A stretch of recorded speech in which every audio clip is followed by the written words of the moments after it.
भैया, अब जब कंस मामा ने रथ भेजा है तो हमें तो मथुरा जाना ही होगा। अगर वो हमसे युद्ध करना ही चाहते हैं तो हमें भी ये युद्ध करने से कोई आपत्ति नहीं। अवश्य, हम युद्ध अवश्य करेंगे। सारा वृंदावन इस बात से दुखी था कि कृष्ण के चले जाने से अब गांव सुनसान हो जाएगा। कौन अब गांव में लीला करेगा? अपनी मधुर बंसी से कौन सबका विचलित मन शांत करेगा? अपने कान्हा को जाता देख सभी दुखी थे, लेकिन कृष्ण की आंखें तो बस एक ही का इंतजार कर रही थी। सभी तो यहाँ हमें विदाई देने आए हैं, लेकिन राधा हमसे मिलने क्यों नहीं आई? क्या उन्हें ज्ञात नहीं कि हम यहाँ से जा रहे हैं? क्या जाने से पहले उन्होंने हमसे मिलना जरूरी नहीं समझा? हम स्वयं ही उनके पास जाएंगे। सबकी नजरों से बचते हुए कृष्ण राधा से मिलने गए। राधे, सभी हमें विदाई देने आए हैं, लेकिन तुम नहीं आई। क्या इसकी वजह जान सकता हूँ मैं? मेरा हृदय उन सब की तरह इतना मजबूत नहीं जो अपने कान्हा को जाते हुए देख पाऊं। भले ही आप हमसे दूर जा रहे हैं, लेकिन मन से आप हमेशा मेरे साथ ही रहेंगे। मैं तो हमेशा ही तुम्हारे साथ हूँ राधे। जाने से पहले मैं आपसे कुछ मांगना चाहती हूँ। क्या आप मेरी इच्छा पूरी करेंगे? मांगो राधे, क्या मांगना चाहती हो? हमें वचन दीजिए कि हमारे हृदय में हमेशा केवल आपका ही वास रहेगा और हमारी मृत्यु से पूर्व हमें आपके दर्शन अवश्य होंगे। हम वचन देते हैं, लेकिन हम भी आपसे एक वचन चाहते हैं। कैसा वचन? हमारे जाने के पश्चात आप हमारे विलाप में एक भी आंसू नहीं बहाएंगी। हम पूरी कोशिश करेंगे। इसके बाद कृष्ण मथुरा नगरी चले गए, जहाँ पहुंचकर उन्होंने कंस के साथ साथ सभी राक्षसों का भी वध किया और साथ ही अपने माता पिता वासुदेव और देवकी को भी मुक्त करवाया। इसके बाद श्री कृष्ण ने द्वारका की ओर प्रस्थान किया, जिस कारणवश उनका नाम द्वारकाधीश भी पड़ा। कुछ साल बाद उनका विवाह रुक्मणी से और सत्यभामा से हो गया। इसके साथ ही श्री कृष्ण की 16,108 रानियां थी, लेकिन उन सब में से रुक्मणी उनकी सबसे प्रिय पत्नी थी। श्री कृष्ण से विवाह हेतु रुक्मणी अपने भाई रुक्मी के विरुद्ध चली गई थी और कृष्ण जी से भागकर शादी कर ली थी और सुखपूर्वक अपनी जिंदगी कृष्ण के साथ बिताने लगी। उधर वृंदावन में राधा का विवाह भी यादव से हो गया। अपना पत्नी धर्म निभाते हुए राधा ने अपने सभी कर्तव्य पूरे किए, लेकिन प्रेम तो वो अभी भी कृष्ण से ही किया करती थी। देखते ही देखते कई साल बीत गए। एक दिन राधा सोचती है, मैंने अपने सभी कर्तव्य पूरे किए, अब मैं अपने सभी कर्तव्यों से मुक्त हूँ, इसलिए अब मैं अपने कान्हा के पास द्वारका चली जाऊंगी। सारे कर्तव्य भली भांति पूरा करने के पश्चात राधा अपने प्रियतम की नगरी द्वारका पहुँच गई। जब कृष्ण ने राधा को देखा तो वो बहुत प्रसन्न हुए। द्वारका में राधा को कोई नहीं पहचानता था, जिस वजह से राधा ने कृष्ण से अनुरोध करके उनको अपने महल में सेविका का कार्यभार देने के लिए कहा। प्रभु, मुझे अपने महल में सेविका का कार्यभार सौंप दीजिए। मैं इस महल में रहकर भली भांति यह कार्य कर लूंगी। जैसी आपकी इच्छा।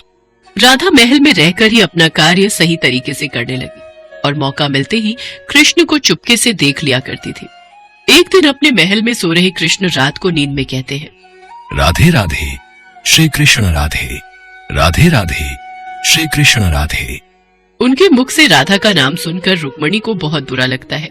अगले दिन वो कृष्ण से पूछती है, स्वामी, आप कल सारी रात स्वप्न में राधा का ही नाम ले रहे थे, आखिर ऐसी क्या खास बात है उस राधा में? रुक्मणी, तुम एक बार राधा से मिलकर आओ, उनकी खासियत तुम्हें अपने आप पता चल जाएगी। ठीक है, फिर तो हम अभी उनसे मिलकर आते हैं। किंतु वहाँ जाने से पहले उनके लिए कुछ लेती हुई जाना। अवश्य। इसके पश्चात रुक्मणी राधा के लिए गर्म दूध का एक गिलास लेकर जाती है। राधा के महल में पहुँचने पर द्वार पर तेज प्रकाश चेहरे के साथ एक महिला खड़ी होती है।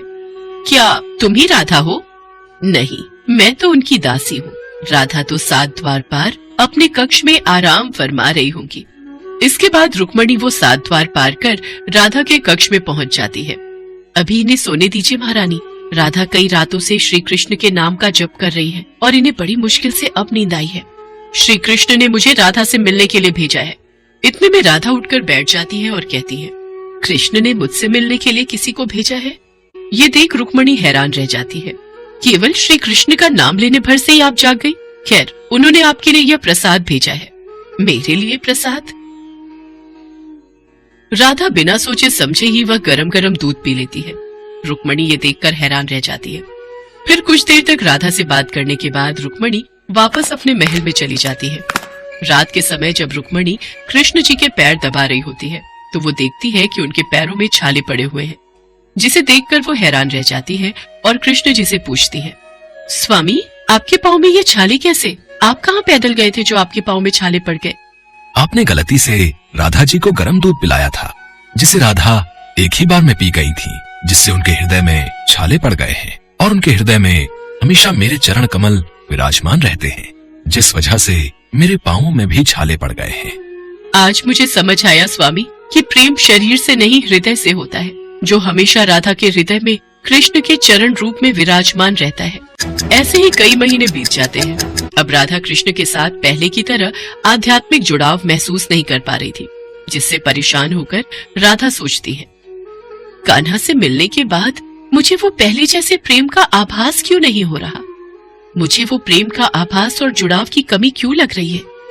कान्हा जो दूर होकर भी मेरे हृदय के करीब थे, आज वो इतने पास होकर भी मेरे पास क्यों नहीं लग रहे? ना जाने क्यों, पर मुझे उस प्रेम की अनुभूति क्यों नहीं हो रही जो इतने सालों से मुझे मेरे कान्हा से अब तक जोड़कर रख रही थी।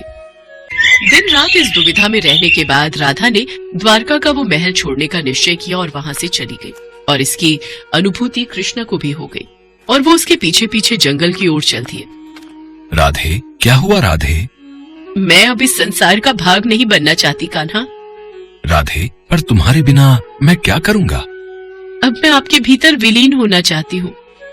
मैं तुम्हारी भावनाओं की कदर करता हूँ। बोलो, क्या इच्छा है तुम्हारी? कान्हा, मैं अपने आखिरी पलों में बांसुरी की वही धुन सुनना चाहती हूँ जो तुम सिर्फ मेरे लिए बजाया करते थे। उदास मन और आंखों में आंसू लिए कृष्ण बांसुरी की वही धुन बजाते हैं जिसे राधा सुनना चाहती थी। श्री कृष्ण ने दिन रात बांसुरी बजाई जब तक राधा आध्यात्मिक रूप से कृष्ण में विलीन नहीं हो गई। बांसुरी की धुन सुनते सुनते राधा ने अपने शरीर का त्याग कर दिया और सदा सदा के लिए अपने कान्हा में विलीन हो गई। राधा के शरीर त्यागने के बाद रोते हुए कृष्ण जी ने कहा, राधे, तुम और तुम्हारे प्रेम की याद सदा मेरे दिल में रहेगी। अब जब तुम ही नहीं रही तो इस बांसुरी का मैं क्या करूंगा? हालांकि भगवान कृष्ण जानते थे कि उनका प्रेम अमर है, बावजूद इसके वे राधा की मृत्यु को बर्दाश्त नहीं कर सके। कृष्ण ने प्रेम के प्रतीकात्मक अंत के रूप में आंखों में आंसू और दिल में उदासी के साथ वो बांसुरी तोड़कर फेंक दी और आंखें बंद करके राधा की याद में खो गए। इसके बाद ताउम्र कभी उन्होंने बांसुरी नहीं बजाई।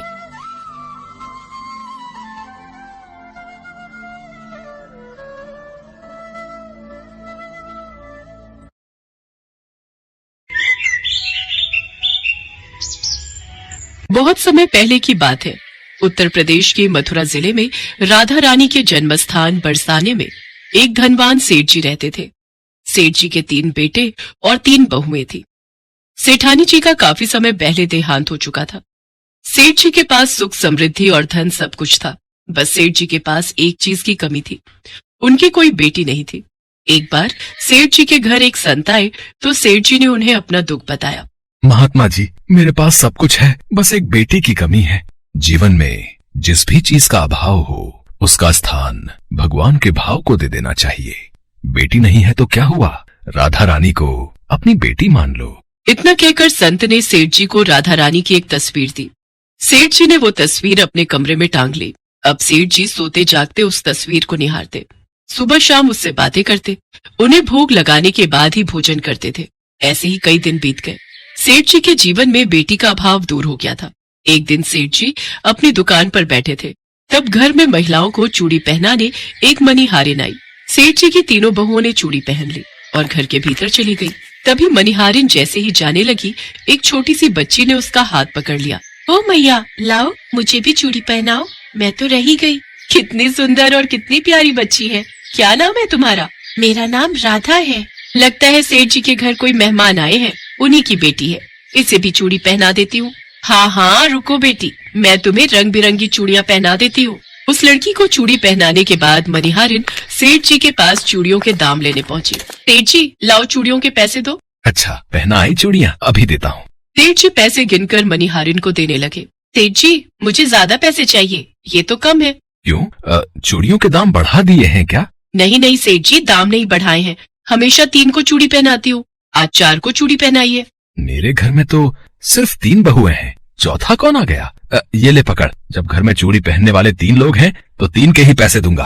उसके बाद सेठ जी ने मनिहारिन को 3 बहुओं की चूड़ियों के पैसे देकर मनिहारिन को भेज दिया और घर आकर अपनी बहुओं से पूछा, बड़ी बहू, क्या तुम तीनों के अलावा किसी और ने भी चूड़ियां पहनी थी? नहीं तो पिताजी, हम तीनों ने ही पहनी थी। क्यों, क्या हुआ? इसका मतलब मनिहारन मेरे से झूठ बोलकर ज्यादा पैसे ले जा रही थी। अच्छा हुआ मैंने उसे पैसे नहीं दिए। लाओ बहू, भोजन ले आओ। राधा रानी को भोग लगाकर मैं भोजन कर लेता हूँ।